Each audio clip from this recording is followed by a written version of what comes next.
You're trying to give your kids the childhood you never had, but sometimes you hear your mom's or your dad's voice coming out of your mouth. You swore you'd never repeat those patterns, and yet your attachment wounds are showing up in ways you didn't expect. Maybe you're anxiously hovering over your kids because you were neglected. Or maybe you pull away when they need comfort because emotional intimacy still feels overwhelming. Either way, your nervous system is parenting from survival instead of security. If you're a parent trying to heal your own attachment wounds while trying not to pass them on to your children, this video is for you. Hi, we're Tehrina and Joel Terry, licensed therapists here to help you heal from anxious attachment, stop chasing unavailable love, and build the secure relationships and community you deserve. Today, we're talking about one of the most important topics you've requested: how to raise secure kids while you're still healing your own attachment wounds. This topic won our recent community poll. 41% of you said you wanted to hear about raising secure kids while healing yourself. One viewer said, when therapists say things like validate your child's emotions, that might as well be another language if you didn't grow up with that modeled. We heard you. So today we're going to show you exactly what secure parenting looks like in practice. Concrete examples, not therapy speak. We also want to be transparent. We don't have children ourselves, but we've both done extensive healing work around the insecure attachment patterns we inherited from our own childhoods, and we work with many parents who are navigating this exact journey. What gives us insight into this topic is that we've experienced firsthand how parental attachment patterns affect children. My father left before I was 3 and moved out of state. Joel's father left the state after his parents divorced when he was 15. And I experienced significant childhood trauma that left me essentially caring for myself from a very young age. So we understand both sides, what it's like to receive insecure parenting and what it takes to heal those wounds. The first step is understanding that your healing work isn't separate from your parenting. It is your parenting. Your children's nervous systems are constantly co-regulating with yours, which means your emotional state directly impacts their sense of safety. Research shows that children don't primarily learn from what we say, they learn from what they feel in our presence. If you're anxious, they feel anxious. If you're emotionally dysregulated, they become dysregulated. But here's the good news. If you're doing healing work, they feel that too. And this is a game changer to understand. When you attend therapy sessions, learn to set boundaries, and choose to respond instead of react, all of that is modeling emotional regulation for your children. We see all the time how kids are absorbing how their parents handle their emotions and boundaries, even when parents think that no one's paying attention. So the work you're doing on yourself, whether it's therapy, learning about attachment, practicing mindfulness, it's not selfish. It's the foundation of secure parenting. When you heal the parts of you that carry these old wounds, you're also healing the parts of you that show up as a parent. Step 2 is getting specific about what parenting situations trigger your attachment wounds, because you can't manage what you're not aware of. Common triggers include when your child is upset and you feel responsible for fixing their emotions immediately, when they pull away or seem to prefer your partner, when they're loud or demanding and it feels like too much, or when they need comfort and you feel frozen or overwhelmed. For those with anxious attachment, you might find yourself becoming a helicopter parent, constantly worried about your child's safety or happiness. For those with avoidant tendencies, you might feel overwhelmed by your child's emotional needs and find yourself withdrawing or minimizing their feelings. Here's a practical exercise. Keep a simple note in your phone for 1 week. When you notice yourself getting triggered as a parent, just note, what was happening? What did I feel in my body? What did I want to do? There's also a helpful free app called How We Feel that can help you track emotions throughout the day. This data will show you your patterns. Share in the comments one parenting trigger you're recognizing in yourself and how you want to respond differently. Your awareness is the first step toward change, and sharing it might help another parent feel less alone. Step 3 is developing the ability to pause and regulate yourself before responding to your child, because you cannot co-regulate with your child when you're dysregulated yourself. In fact, when you're dysregulated, you risk co-dysregulating with your child, which means your big emotions activate their big emotions, and suddenly you're both escalated together. This might look like modeling how to calm down by saying something like, I'm going to take some deep breaths to help my body feel calm. Or, I'm going to count to 10 slowly and breathe.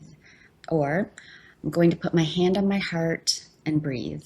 This way, you're teaching your child actual regulation strategies while you're using them. Other options could include, I'm going to splash some cold water on my face. I'm going to do some stretches to help my body relax. I'm going to look out the window and take slow breaths. The key is narrating what you're doing so your child learns concrete ways to self-regulate. Pausing when feeling emotionally distressed to regulate might be really challenging, especially if you have anxious attachment and your instinct is to immediately fix or respond. Just trust that practicing this for yourself and modeling it for your child is the very best way to teach them how to manage their emotions. For parents with avoidant tendencies who might want to escape emotional situations, the pause isn't about leaving. It's about grounding yourself so you can stay present with your child's emotions instead of shutting down. If this is helping you, please give it a like so other parents know that they're not alone in trying to break generational cycles. Step 4 addresses what MC22 mentioned about therapy speak, learning what validation actually sounds like in practice, especially when your child is having big emotions. Validation doesn't mean agreeing with everything your child says or feels. It means acknowledging their emotional experience as real and understandable, even if their behavior needs boundaries. So instead of saying, you're fine, or don't cry, validation sounds like, I can see that you're really upset that we have to leave the park. It's hard when fun things end. You're not fixing the feeling, you're just seeing it and naming it for your child. For anxious parents, resist the urge to immediately fix or make the feeling go away. For avoidant parents, resist the urge to make the emotion smaller or to rush past it. Just stay present and say what you see. As Dan Siegel explains in The Whole-Brained Child, when you name it to tame it, you're helping your child put words to their feelings, and this actually helps calm their nervous system. Here's what this will look like with a tantrum. You could say, your body's showing me how mad you are. It's really hard when we can't have what we want. Then you keep the role that they are protesting while making space for the feeling. With a scared child, you could say, you're worried about the dark. Sometimes things feel scary. With a disappointed child, you might say, I know you really wanted that toy. It's hard when we can't get something we want. You're modeling that big feelings are okay and that it's possible to stay steady when emotions are big. If you have a friend who's also trying to break these generational patterns and raise secure, emotionally intelligent human beings, please share this video with them. It could provide the support that they need. Step 5 might be the most important. Learning to repair with your child when your attachment wounds cause you to respond in ways that aren't secure. Repair means acknowledging when you've reacted from your wound instead of responding from wisdom, and taking responsibility without making the child responsible for managing your emotions. So this might sound like, earlier when you were upset about breaking your toy, I got mad and yelled. And that wasn't about you. I was feeling overwhelmed and you didn't deserve that. I'm sorry. Or, when you asked for help with your homework, I said I was too busy. But you're important to me and I should have stopped what I was doing. I'm sorry that made you feel like you don't matter. When parents don't repair, children often blame themselves or decide that relationships aren't safe. But what's powerful about repair is that it shows your child that relationships can be hurt and healed, that adults can take responsibility for their behavior, and that they're not responsible for managing their parents' emotional state. Research shows that we don't need to be perfect parents. We need to be good enough parents who can recognize when we've missed the mark and make it right. Dr. Mary Main's landmark research on intergenerational transmission shows that parents who have done their own attachment healing work, what she calls earned security, are just as likely to raise secure children as parents who had secure childhoods themselves. Studies by Dr. Alan Shore demonstrate that children's brains are literally shaped by their early relational experiences. The good news is that healing and secure relationships can rewire our neural pathways at any age, which means your healing work today can impact your child's brain development. Dr. Dan Siegel's research on Mindsight shows that parents who can reflect on their own emotional states and attachment history are better able to attune to their children's needs. This self-awareness, not perfection, is what creates security. In his book, The Whole Brain Child, Siegel explains that when we help children name their emotions, we're literally helping them integrate their brain, connecting the emotional right brain with the logical left brain, which naturally calms the nervous system. Research by Dr. Karen Healy reveals that parental emotional regulation is the strongest predictor of child emotional regulation. When parents can manage their own nervous system's activation, children learn that emotions are manageable and relationships are safe. And most importantly, studies show that it's not about being a perfect parent. It's about what researchers call interactive repair. Children who experience consistent repair after parental mistakes actually develop more security than children whose parents rarely make mistakes but never acknowledge them. So let's get to the heart of it. You don't have to be a perfectly healed person to raise secure children. In fact, your children will benefit from seeing you as a real human being who makes mistakes, feels emotions, and works to grow and repair. What creates security isn't perfection. It's presence, attunement, and the willingness to acknowledge when you've missed the mark. Your children need to see that adults can handle big emotions, take responsibility for their behavior, and repair relationships when they're damaged. If you're worried that your attachment wounds have already damaged your children, please hear this. It is never too late to start doing this work.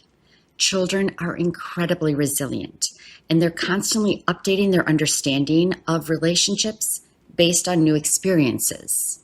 The most healing thing you can do for your children is to heal yourself, not because they're broken by your wounds, but because they deserve to experience you as the secure, regulated parent you're becoming. Healing can happen in a relationship, and the parent-child relationship can be an aspect of your healing journey. Not that your children are your therapy, but they are watching you learn to love yourself, set boundaries, manage emotions, and create security. They're learning that growth is possible, that people can change, and that love includes both holding space for feelings and maintaining healthy boundaries. The most radical thing you can do is break the cycle, not by being perfect, but by being conscious, present, and willing to repair when your wounded parts show up in your parenting. In part 2 of this series, we're diving into a specific request from Laura, who asked about parents who are anxious in love but avoidant in parenting, and why some parents prioritize their romantic relationships over their children's emotional needs. In the meantime, check out this video, subscribe, and take care of your heart. And remember, you're not alone. We're all in this Together.